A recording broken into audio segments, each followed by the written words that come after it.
menggunakan itu, tapi karena itu sudah menjadi bagian dari kita, maka ya, paham ya kan sampai sini?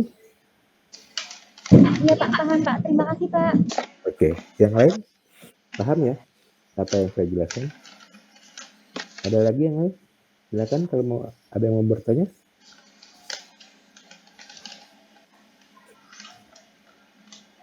Sekarang setelah kamu magang, ya, saya mau tanya, apakah selalu ya kamu kemudian menengok cara judul, cara pelit, ya? Iya enggak? Enggak kan? Kenapa? Karena kan sudah terbiasa. Iya apa iya? Nah, semakin mahir kamu, ya, itu artinya kamu sudah seolah-olah tidak menggunakan lagi teori, ya, karena kamu sudah masuk teori itu menjadi cara kamu, gitu loh, ya. Sehingga semakin mahir kamu, seolah kamu lepas dari teori, padahal teori itu sudah menginternal ke dalam diri kamu. Sehingga saat kamu menulis, otomatis kamu akan mematuhi ya semua syarat yang sudah kamu biasakan diterapkan dalam tulisan-tulisan kamu. Betul apa enggak seperti itu? Ya. Contoh lagi yang paling parah adalah kamu kemarin ketika tugas dulu ya, ketika tugas tulisan feature, kamu perlu waktu 1 minggu. Sekarang kamu bahkan hitungannya menit. Ya, dalam tugas kamu selama kamu magang bahkan hitungannya menit. Kamu harus menyelesaikan sebuah tulisan. Ya, dulu kok sampai 1 minggu, kenapa? Karena kamu belum terbiasa untuk melakukan itu, untuk menulis dengan cepat. Ya, sekarang karena kamu dipaksa untuk menulis cepat, maka kamu bisa gitu ya. Sampai sini jelas kan? Ternyata ya, nah itu jeleknya. Ternyata kita masih perlu pemaksaan supaya kita terbiasa. Coba kalau kita terbiasanya dengan ikhlas, nggak usah dipaksa gitu, kan pasti akan lebih baik. Iya apa iya? Ya. Nah ini contoh betapa tugas-tugas yang dulu diberikan oleh dosen-dosen kami, ya, ternyata sekarang harus kamu kerjakan bukan dalam hitungan pekan, bukan dalam hitungan hari, tapi dalam hitungan menit. Dan kamu mampu ternyata. Iya apa iya? Jelas ya? Nah ini adalah contoh dari bagaimana tadi menginternalisasi ya, navigasi konten itu bagaimana sudah menginternalisasi dalam cara kamu menulis, membuat tulisan. Oke, masih ada yang bertanya? Kalau nggak ada, kita lanjutkan. Konten atau tulisan yang terbaik adalah asli dan karya sendiri. Bila menarik, otomatis akan dibagikan pada akun media sosial bagi para pembaca. Ya. Saya mau cerita sedikit unik ya. Saya pernah bikin tulisan gitu ya di WA.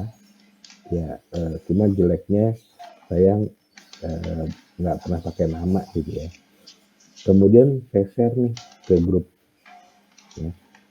Selang berapa hari tulisan itu kembali ke saya. Artinya saya mendapatkan dari orang gitu ya yang men-share tulisan itu dan dia nggak tahu bahwa tulisan saya di-share, saya dibagi. Nah, artinya apa?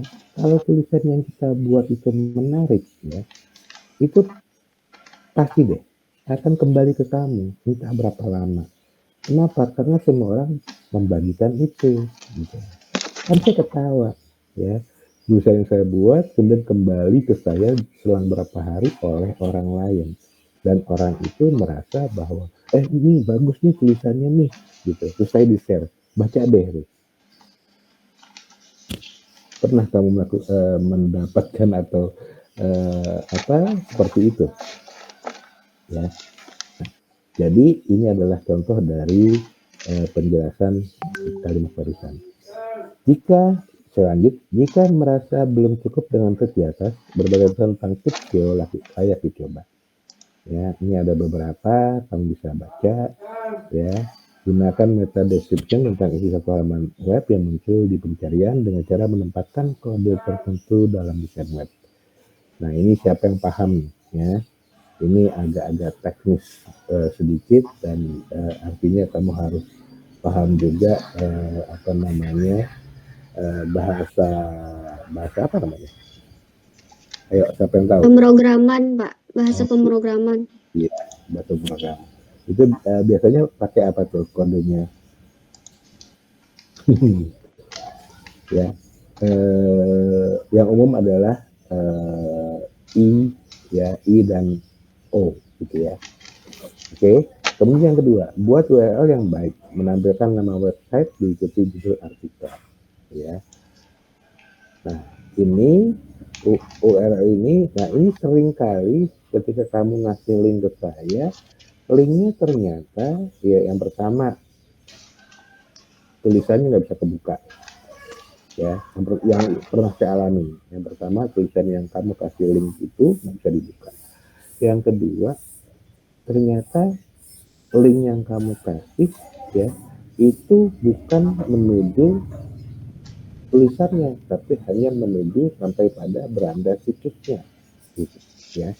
Nah, jadi untuk membuat URL yang baik itu juga harus tahu, ya, supaya nanti yang tampil adalah nama website yang judul artikel dan ketika diklik itu betul langsung masuk ke artikelnya, gitu, ya. Yang ketiga, buat navigasi konten situs di halaman utama atau di header agar memudahkan user menemukannya, ya. Nah, ini yang tadi ditanyakan Melam, ya. Kalau saya sih, ya, kalau saya ketika saya dulu punya blog itu di halaman utama ini, ya, saya isikan navigasi konten itu berupa tulisan-tulisan yang saya anggap paling dicari oleh pembaca, gitu. Jadi apa dari isi blog saya yang menurut saya paling dicari, maka saya tampilkan ya dalam satu box yang menjadi navigasi konten blog saya, gitu ya, supaya orang-orang tahu bahwa blog saya ada tulisan-tulisan ini yang menurut saya itu banyak dicari oleh orang, gitu ya. Jadi ini merupakan salah satu cara untuk mengikat perhatian user supaya dia mampir di blog kita, gitu ya. Bukan cuma lewat, tapi betul-betul mampir. Kemudian yang berikutnya, optimasi gambar dengan mengisi atribut alt ya pada gambar sebagai pengganti jika gambar tidak muncul, ya. Nah, ini juga sebuah trik ya, karena kadang-kadang ya entah misalnya memori dia berat ya, sehingga ketika gambar itu dia nggak bisa muncul, maka kita bantu dengan mengisi atribut alt, ya. Jadi tuliskan dengan ringkas dan jelas terkait gambar tersebut. Artinya apa sih gambar itu, gitu ya. Nah, itu harus ditulis. Jangan sampai kemudian yang muncul di captionnya adalah image 01. Nah, seperti ini, gitu ya. Itu sangat-sangat tidak menarik. Kemudian berikutnya adalah promosikan secara offline dengan mencantumkan pada kartu nama, brosur, atau bentuk lainnya. Jadi kalau kamu mau situs kamu, blog kamu, atau apapun ya, website kamu yang kamu punya itu dikunjungi orang, ya, di dalam kartu nama kamu itu selain telepon, alamat, itu juga ada alamat website kamu, gitu ya.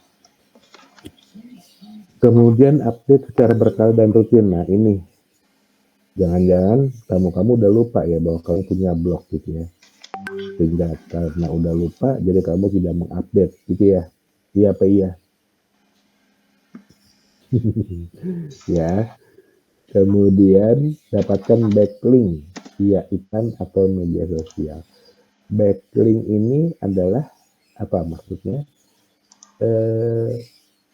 Orang kemudian akan masuk ke dalam blog kita misalnya atau tulisan kita itu melalui link yang kita share di media sosial kita, ya, di semua akun media sosial kita. Nah, itu namanya backlink. Artinya orang masuk ke kita karena link yang kita bagikan lewat akun media sosial atau malah kalau mungkin iklan, gitu.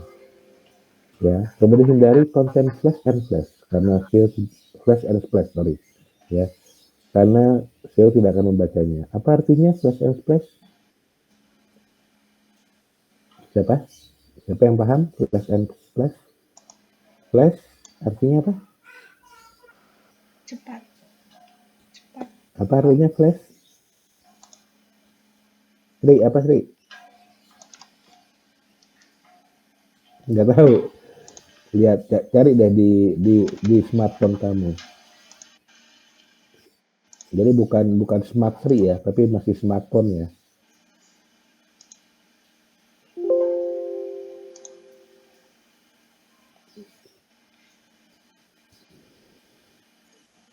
Flash, Emang Pak. nggak ada Artinya Google apa? guyuran. Guyuran artinya, Pak. Kalau flash, itu guyuran. Kira-kira tepatnya apa? Maksudnya Percikan. percikan. Oke, kalau flash apa? Kemudian kamu pahami kedua itu menjadi apa gitu. Dua pengertian juga tetap, tapi menjadi apa?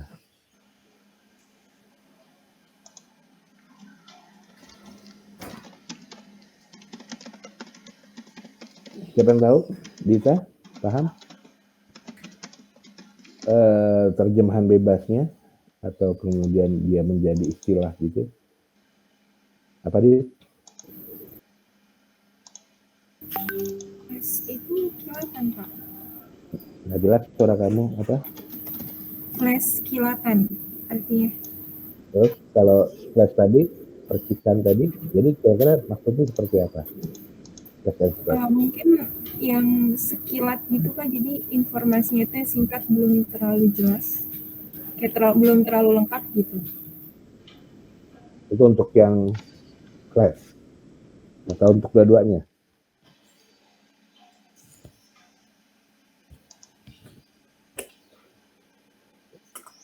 Ada yang bisa melengkapi? Saya belum bentar ya.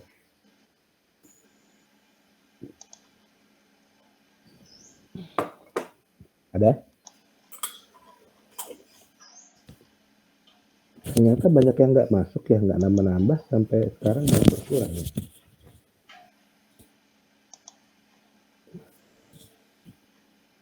Ketua kelasnya aja nggak masuk ya. Yumna. Kayaknya ini nama doang. Yumna. Pak, ya Pak. Kenapa kamu nggak online? Hah? Lagi di tempat magang. Di tempat mana? Di tempat magang, Pak. Oh gitu. Ayo coba, menurut kamu apa? Flash and splash? Mungkin waktu dari beritanya itu cepet gitu, Pak. Cepet hilang kali ya. Cepet Mungkin hilang. beritanya. Iya. Terus kalau splash? Percikan apa ya?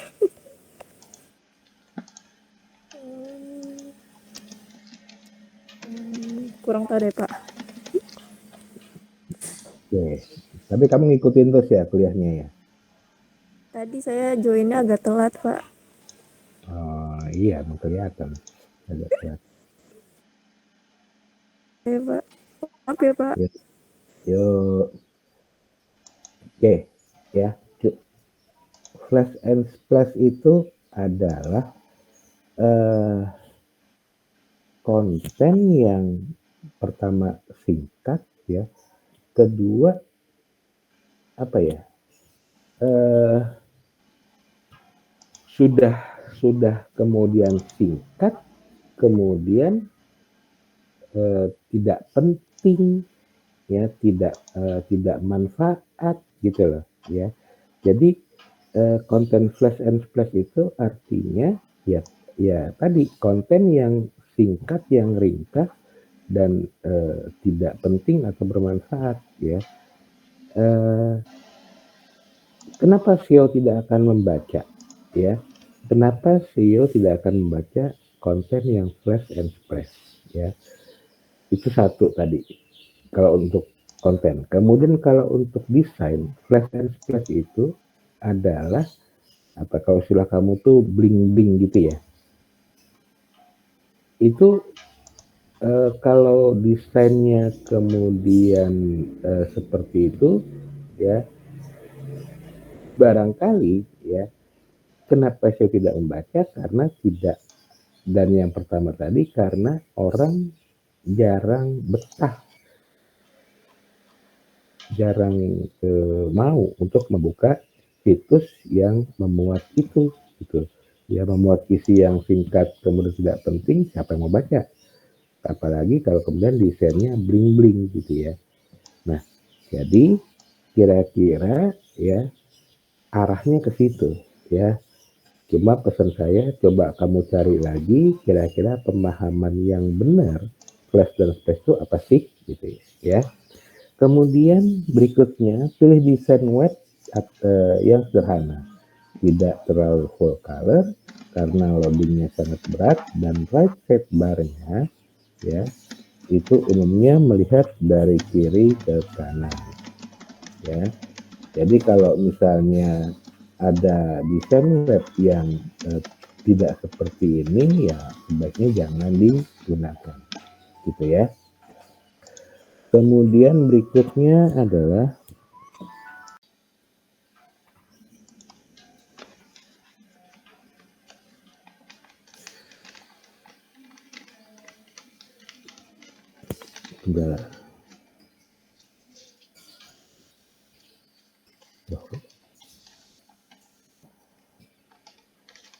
habis ya materi.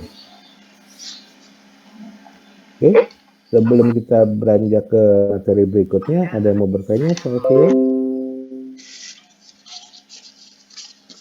Ternyata sudah habis materinya untuk SEO. Ada yang mau bertanya, silakan.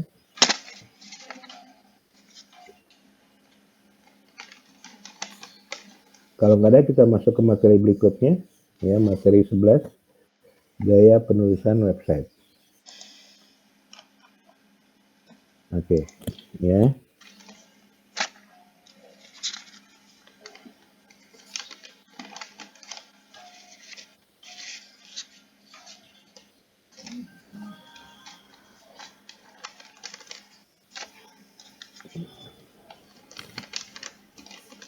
Kita mulai.